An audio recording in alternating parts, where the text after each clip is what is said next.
Comment est-ce qu'on va être capable de manifester avec empathie ou avec respect son désaccord?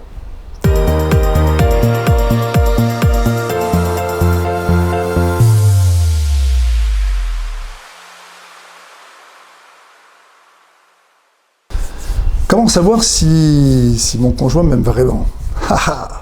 C'est compliqué, hein. Rentrer dans la tête de l'autre pour savoir s'il m'aime vraiment. Je vais lui envoyer quelqu'un, je vais le faire parler, essayer de savoir s'il m'aime et tout.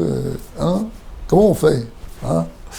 Non, on ne fait pas comme ça. Je vais vous dire comment on fait. D'accord? Je vais vous dire comment on fait pour savoir si l'autre il m'aime vraiment. D'accord? Moi, il faut que je m'efforce de l'aimer, tout simplement. Hein. C'est quoi aimer?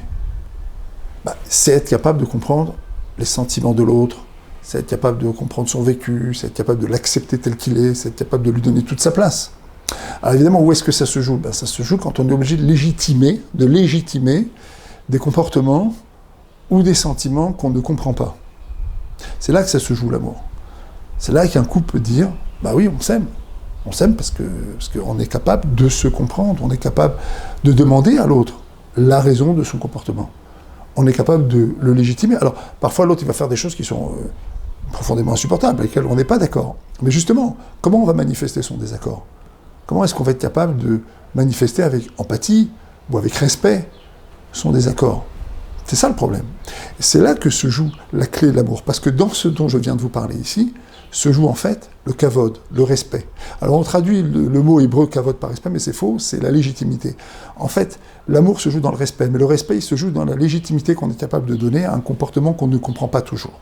Alors je sais, objectivement, il y a des choses qui sont très difficiles à accepter, on en reparlera de toute façon dans d'autres cours, mais c'est là que se joue l'amour, dans la place qu'on donne à l'autre. Je ne suis pas le centre. Ce qui est au centre, c'est l'autre. Ce qui est au centre, c'est ce qui est bon pour le couple. Et ce qui est au centre, c'est d'enlever ce qui est toxique pour le couple. Ça, c'est la clé la plus fondamentale de l'amour, de la ahava, comme on dit en hébreu. Ahava, valeur numérique echad, 1, être capable de faire un avec le vécu, avec ce que l'autre est, et finalement de le respecter. C'est ici ça que je joue. Vous avez aimé la vidéo, n'hésitez pas à liker évidemment. N'hésitez pas évidemment à vous abonner à la chaîne.